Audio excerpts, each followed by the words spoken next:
Hello दोस्तों, एक बार फिर से स्वागत है आप सभी को हमारे YouTube channel study point coaching में बने रहने के लिए।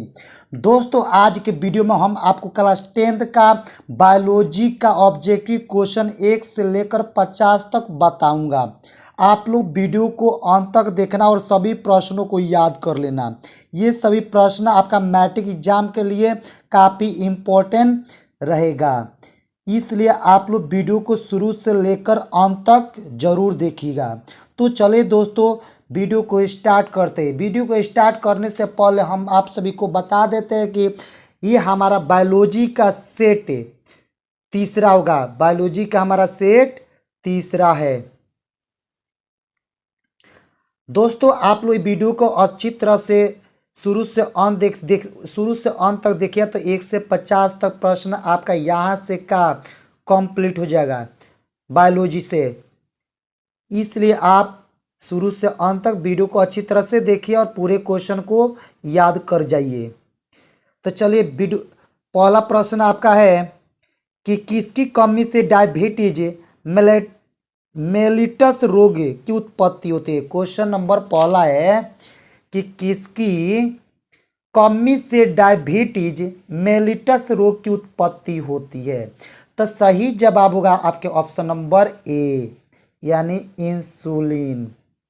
यानी इंसुलिन की कमी से डायबिटीज मेलिटस रोग की उत्पत्ति होती है। इसके बाद क्वेश्चन नंबर दूसरा है कि इनमें से किसकी कमी से एडिसन की बीमारी होता है।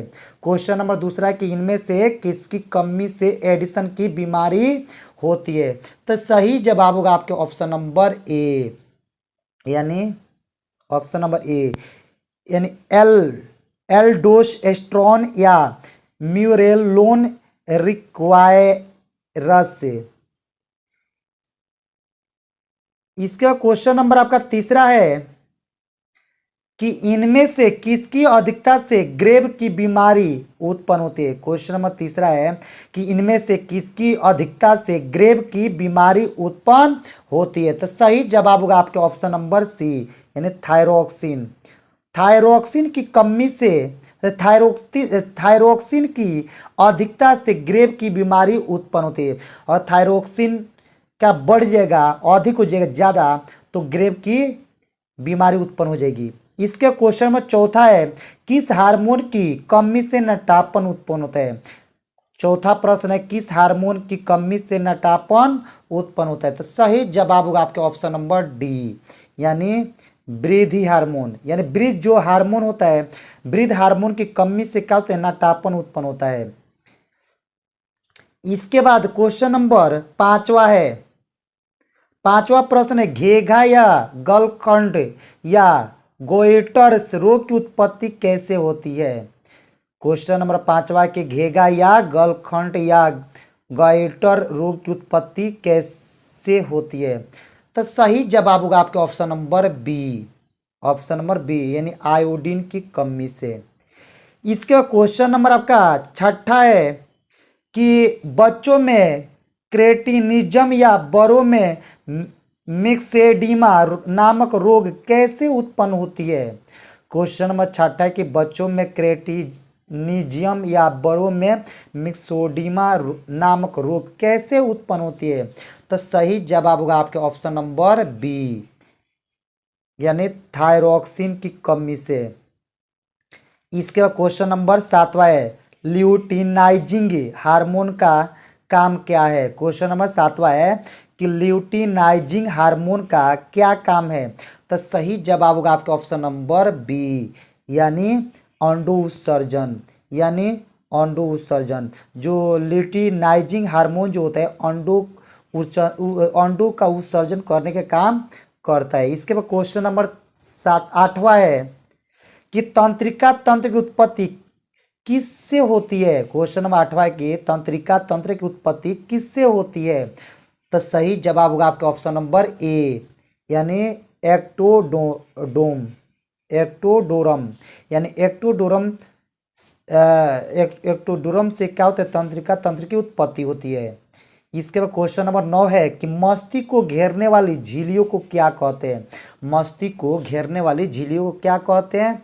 तो सही जवाब होगा आपके ऑप्शन नंबर डी, यानी मेनिनजेज। जो मेनिनजेज होता है वो मस्तिष्क को चारों तरफ से क्या करता है, झिल्लियों को घेर लेता है। इसके बाद क्वेश्चन नंबर 10वां है कि मानव में कितने जोड़े स्पाइनल तंत्रिका पाए जाते हैं। मानव में कितने जोड़े स्पाइनल तंत्रिका पाए जाते हैं। तो सही जवाब होगा आपके ऑप्शन नंबर बी यानी 12 जोड़े। यानी मानव में 12 जोड़े स्पाइनल तंत्रिका तंत्र पाए जाते हैं। इसके क्वेश्चन नंबर 11 है कि मानव में कितने जोड़े क्रैनियल तंत्रिका पाए जाते हैं। मानव में कितने जोड़े क्रैनियल तंत्रिका पाए जाते हैं। तो सही जवाब होगा आपके ऑप्शन नंबर बी यानी 12 जोड़े। यानी मानव में 12 जोड़े क्या होते हैं, क्रैनियल तंत्रिका पाए जाते हैं। इसके बाद क्वेश्चन नंबर 12 है कि कीटों के अचानक सामने से उड़कर आने पर प्रतिक्रिया स्वरूप पल के बंद हो जाती है, यह कैसी क्रिया है। तो सही जवाब होगा आपका ऑप्शन नंबर बी यानी साधारण प्रत्यावर्ती क्रिया। क्या होगा ऑप्शन नंबर बी यानी साधारण प्रत्यावर्ती क्रिया। इसके बाद क्वेश्चन नंबर 13 है कि सिंपैथिक तंत्रिका क्वेश्चन नंबर 13 है कि सिंपैथेटिक तंत्रिका किस हार्मोन का निर्माण करता है। क्वेश्चन नंबर 13 के सिंपैथेटिक तंत्रिका किस रसायन का निर्माण करता है। तो सही जवाब होगा आपके ऑप्शन नंबर बी यानी एंड्रोनलिन या सिंपैथेरिन। क्या जगह एंड्रोनलिन या सिंपैथेरिन। इसके बाद क्वेश्चन नंबर 14 की अलैंगिक जनन मुकुलन द्वारा होता है। अलैंगिक जनन मुकुलन द्वारा होता है। तो सही जवाब होगा आपके ऑप्शन नंबर बी यानी ईस्ट के द्वारा। इसके बाद क्वेश्चन नंबर 15 है आपका। 15 नंबर प्रश्न है कि निम्न में से कौन मानव में मादा जनन तंत्र का भाग नहीं है। क्वेश्चन नंबर 15 के निम्न में से कौन मानव में मादा जनन तंत्र का भाग नहीं है। तो सही जवाब होगा आपके ऑप्शन नंबर सी यानी शुक्रावाहिका। जो शुक्राहिका होता है वो केवल का नर में पाया जाता है, जबकि मादा में नहीं पाया। मादा जनन तंत्र का ये भाग नहीं है। किसका है, नर जनन तंत्र का भाग है। इसके बाद क्वेश्चन नंबर 16 है कि प्राकोष में होते हैं। तो प्राकोष में क्या होते हैं। तो सही जवाब होगा आपके ऑप्शन नंबर डी यानी परागकण होते हैं। प्राकोष में क्या होते हैं, तो परागकण होते हैं। इसके बाद क्वेश्चन नंबर 17 है कि प्राकोषों के स्फुटन से मुक्त स्फुटन परागकणों के विकिरण को क्या कहा जाता है। क्वेश्चन नंबर 17 है कि परागकोशों के स्फुटन से मुक्त स्फुटन परागकणों के विकिरण को क्या कहा जाता है। तो सही जवाब होगा आपके ऑप्शन नंबर बी यानी एंथेसिस। क्या बोला जाता है, एंथेसिस। इसके बाद क्वेश्चन नंबर 18 है कि परागकोश से वर्तिकाग्र तक परागकणों के स्थानांतरण की क्रिया क्या कहलाते हैं। क्वेश्चन नंबर 18 कि परागकोश से वर्तिकाग्र तक परागकणों के स्थानांतरण की क्रिया क्या कहलाते हैं। तो सही जवाब होगा आपके ऑप्शन नंबर सी यानी परागण। इसके बाद क्वेश्चन नंबर 19 है ओव्यूलसेक में प्रवेश के समय परागनली में कितने केंद्रक पाए जाते हैं। ओव्यूलसेक में प्रवेश के समय परागनली में कितने केंद्रक पाए जाते हैं। तो सही जवाब होगा आपका ऑप्शन नंबर बी यानी दो केंद्रक पाए जाते हैं। इसके बाद क्वेश्चन नंबर 20 है कि प्रोस्टेट ग्लैंड किस में पाया जाता है। तो सही जवाब होगा आपके ऑप्शन नंबर सी यानी सिर्फ नर स्तनधारियों में, यानी सिर्फ नर स्तनधारियों में पाया जाता है। इसके क्वेश्चन नंबर 21 है वीर्य किसे कहते हैं। क्वेश्चन नंबर 21 है कि वीर्य किसे कहते हैं। तो सही जवाब होगा आपका ऑप्शन नंबर डी यानी शुक्राणु और सभी सहायक जनन ग्रंथियों के स्राव के मिश्रण को क्या कहते हैं, वीर्य कहते हैं। वीर्य किसे कहते हैं? तो शुक्राणु और सभी सहायक जनन ग्रंथियों के स्राव के मिश्रण को वीर्य कहते हैं। इसके क्वेश्चन नंबर 22 है आपका कि एक स्वस्थ स्त्री में मासिक चक्र कितने दिनों का होता है? एक स्वस्थ स्त्री में मासिक चक्र कितने दिनों का होता है? तो सही जवाब होगा आपके ऑप्शन नंबर सी यानी 28 दिन। यानी स्वस्थ महिला में मासिक चक्र कितने दिनों का होता है? तो 28 दिनों का। इसके बाद क्वेश्चन नंबर आपका 23 है कि मनुष्य में निषेचन क्रिया कहाँ होती है? मनुष्य में निषेचन क्रिया कहाँ होती है? तो सही जवाब होगा आपके option number A. Option number A यानी फैलोपियन नली में। यानी फैलोपियन नली में मनुष्य का निषेचन क्रिया होती है। इसके क्वेश्चन नंबर 24 है कि स्त्रियों में गर्भावस्था कितने दिनों की होती है? यानी स्त्रियों में गर्भावस्था कितने दिनों की होती है? तो सही जवाब होगा आपके ऑप्शन नंबर सी यानी 9 महीने 10 दिन। यानी 9 महीने 10 दिन स्त्रियों का गर्भावस्था का दिन होता है। इसके बाद क्वेश्चन नंबर 25 है कि प्रसव क्रिया क्या कहलाता है? क्वेश्चन नंबर आपका 25 के कि प्रसव क्रिया क्या कहलाता है? तो सही जवाब होगा आपके ऑप्शन नंबर बी यानी पार्चुरिशन। यानी पार्चुरिशन कहलाती है। क्या कहलाती है? यानी प्रसव क्रिया का क्या नाम है? तो पार्चुरिशन है। इसके बाद क्वेश्चन नंबर 26 है कि वृषण में पाई जाने वाली नलियों को क्या कहते हैं? वृषण में पाई जाने वाली नलियों को क्या कहते हैं? तो सही जवाब होगा आपके ऑप्शन नंबर बी यानी क्या बोलते हैं? शुक्राणु जनन नलिका कहते हैं। क्या बोलते हैं? शुक्राणु जनन नलिका यानी ऑप्शन नंबर बी। इसके बाद क्वेश्चन नंबर आपका 27 है कि हमारे रोग निरोधी क्षमता को सबसे अधिक कौन प्रभावित करता है? हमारे रोग निरोधी क्षमता को सबसे अधिक कौन प्रभावित करते हैं? तो सही जवाब होगा आपके ऑप्शन नंबर सी यानी HIV। यानी HIV होता है जो हमारे रोग निरोधी क्षमता को सबसे अधिक क्या करता है? प्रभावित करता है।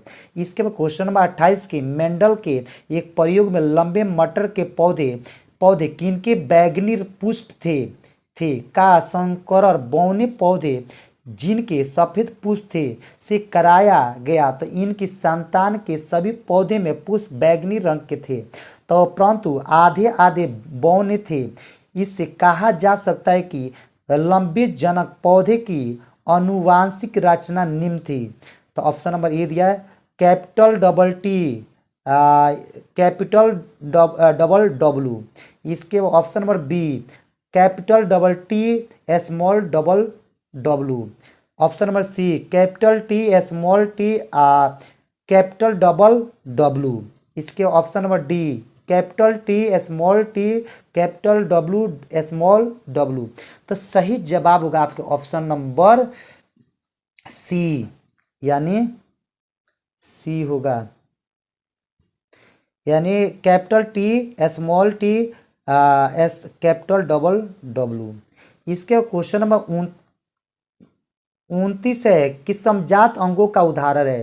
क्वेश्चन नंबर 29 है कि समजात अंगों का उदाहरण है। तो सही जवाब होगा आपके ऑप्शन नंबर डी यानी उपयुक्त सभी।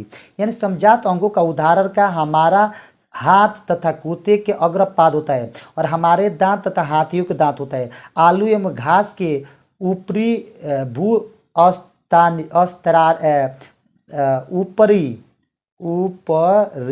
भू तारी होता है। ये सब हमारे समजात अंग होता है। इसके बाद क्वेश्चन नंबर 30 है कि विकासीय दृष्टिकोण से हमारी किससे अधिकता समानता है? यानी विकासीय दृष्टिकोण से हमारी किससे अधिक समानता है? तो सही जवाब होगा आपके option number A. Option number A यानी चीन के विद्यार्थी से क्या है? समानता है, अधिक समानता है। इसके क्वेश्चन नंबर 31 है कि जीन की रासायनिक संरचना क्या है? जीन की रासायनिक संरचना क्या है या जीन किसका बना होता है? तो सही जवाब होगा आपके ऑप्शन नंबर ए यानी DNA। यानी जीन की रासायनिक संरचना DNA है और जीन जो होता है वो DNA से बना होता है। इसके बाद क्वेश्चन नंबर 32 है कि DNA में कौन कौन नाइट्रोजन युक्त क्षार है? तो सही जवाब होगा आपके ऑप्शन नंबर ए यानी एडिनिन, साइटोसिन, गुआनिन, थाइमिन। ये जो होता है वो डीएनए में नाइट्रोजन युक्त क्षार होता है, इसलिए ऑप्शन नंबर क्या जगह ए। इसके बाद क्वेश्चन नंबर आपका 33 है, डीएनए का निर्माण या डीएनए के रासायनिक संगठक है। तो सही जवाब होगा आपके ऑप्शन नंबर बी यानी डीऑक्सीराइबीज। क्या होगा ऑप्शन नंबर बी यानी डीऑक्सीराइबीज। इसके बाद क्वेश्चन नंबर 34 है कि एक जोड़े लक्षण के अनुवांशिकी का अध्ययन क्या कहलाता है। एक जोड़े लक्षण के अनुवांशिकी का अध्ययन क्या कहलाते हैं। तो सही जवाब होगा आपके option number B, option number B यानी monohybrid cross, option number B. इसके बाद क्वेश्चन नंबर आपका 35 है, डीएनए के एक चक्र की लंबाई कितनी होती है। डीएनए की एक चक्र की लंबाई कितनी होती है। तो सही जवाब होगा आपके ऑप्शन नंबर डी यानी 34 है। यानी क्या होता है, डीएनए क्या करता है, एक चक्कर जो लगाएगा तो उसका लंबाई कितना जाएगा 34 एम्पियर।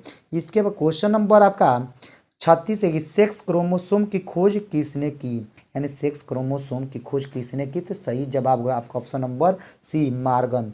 यानी मार्गन ने क्या किया, सेक्स क्रोमोसोम की खोज किया।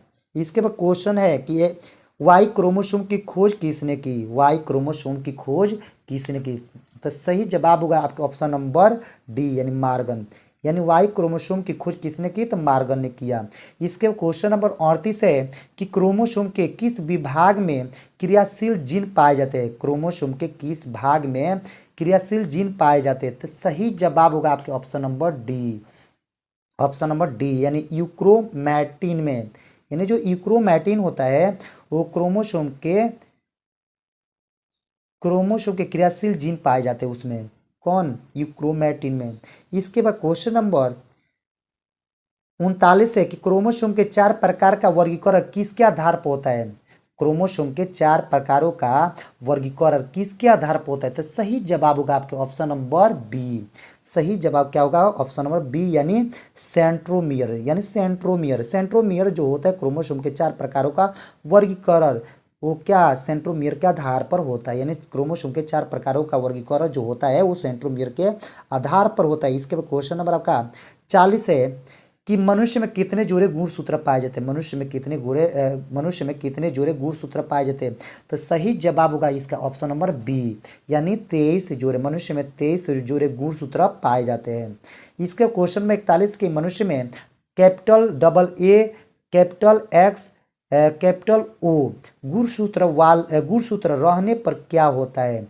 तो सही जवाब होगा इसका ऑप्शन नंबर डी यानी असामान्य मादा Turner syndrome, option number D होगा। इसके बाद क्वेश्चन नंबर 42 है कि मनुष्य में double A, double X, Y गुणसूत्र पाए जाने पर कौन सा लक्षण उत्पन्न होता है। तो सही जवाब होगा इसका ऑप्शन नंबर बी यानी क्लाइनफेल्टर सिंड्रोम। इन ऑप्शन नंबर बी होगा क्लाइनफेल्टर सिंड्रोम। इसके बाद क्वेश्चन नंबर 43 के इनमें किसमें सर्वप्रथम विकासवाद का सिद्धांत दिया। इनमें किसने सर्वप्रथम विकासवाद का सिद्धांत दिया। तो सही जवाब होगा आपका option number D, option number D यानी क्या होगा ऑप्शन नंबर डी यानी लैमार्क। क्या होगा लैमार्क। यानी इनमें से लैमार्क जो होता है सर्वप्रथम विकासवाद का सिद्धांत दिया। इसके बाद क्वेश्चन नंबर 44 है कि विकास का कच्चा माल किसे कहा जाता है, किसे माना जाता है। विकास का कच्चा माल किसे माना जाता है। तो सही जवाब होगा आपका ऑप्शन नंबर बी यानी उत्परिवर्तन को। यानी जो उत्परिवर्तन होता है उसी को क्या विकास का कच्चा माल माना जाता है। इसके क्वेश्चन नंबर 45 है कि मनुष्य का सबसे पुराना पूर्वज कौन था। तो मनुष्य का सबसे पुराना पूर्वज कौन था। तो सही जवाब होगा आपके ऑप्शन नंबर ए यानी रामापिथेकस। तो रामापिथेकस जो होता है वो क्या मनुष्य के सबसे पुराना पूर्वज होता है। इसके क्वेश्चन नंबर 46 है कि पुनरावृत्ति का सिद्धांत किसने दिया। तो पुनरावृत्ति का सिद्धांत किसने दिया। तो सही जवाब होगा आपके ऑप्शन नंबर डी यानी हिकेल। जो हिकेल होता है वो पुनरावृत्ति का सिद्धांत दिया। यानी पुनरावृत्ति का सिद्धांत किसने दिया। तो हिकेल ने दिया। इसके क्वेश्चन नंबर 47 है लेमार्क के सिद्धांत का क्या नाम है? लेमार्क के सिद्धांत का क्या नाम है? तो सही जवाब होगा आपके ऑप्शन नंबर बी यानी हस्तगत लक्षणों की अनुवांशिकता, यानी ऑप्शन नंबर बी यानी हस्तगत लक्षणों की अनुवांशिकता। इसके क्वेश्चन नंबर 48 है कि निम्न में से समूह में केवल जैव निम्नीकरण पदार्थ है। निम्न में से समूह के केवल जैव निम्नीकरण पदार्थ है। तो सही जवाब होगा आपके ऑप्शन नंबर बी यानी घास, लकड़ी तथा प्लास्टिक। घास, लकड़ी तथा प्लास्टिक। इसके बाद क्वेश्चन नंबर 49 है कि निम्न में कौन आहार श्रृंखला का निर्माण करते हैं? निम्न में कौन आहार श्रृंखला का निर्माण करते हैं? तो सही जवाब का ऑप्शन नंबर बी यानी घास, बकरी तथा मानव। इसके क्वेश्चन नंबर 50 के निम्न में से कौन पर्यावरण मित्र व्यवहार कहलाते हैं? निम्न में से कौन पर्यावरण मित्र व्यवहार कहलाते हैं? तो सही जवाब होगा आपके ऑप्शन नंबर डी यानी उपयुक्त सभी। यानी पर्यावरण मित्र व्यवहार कहलाते बाजार जाते समय के लिए कपड़े का थैले ले जाना और कार्य समाप्त हो जाने पर लाइट तथा पंखे का स्विच बंद कर देना और स्कूटर पर जाने के बजाय विद्यालय पैदल जाना, ये जो हमारा पर्यावरण मित्र का व्यवहार कहलाता है। इसलिए ऑप्शन नंबर डी में दिया उपयुक्त सभी, इसलिए हम लोग ऑप्शन नंबर डी पर ही टिक करेंगे। इस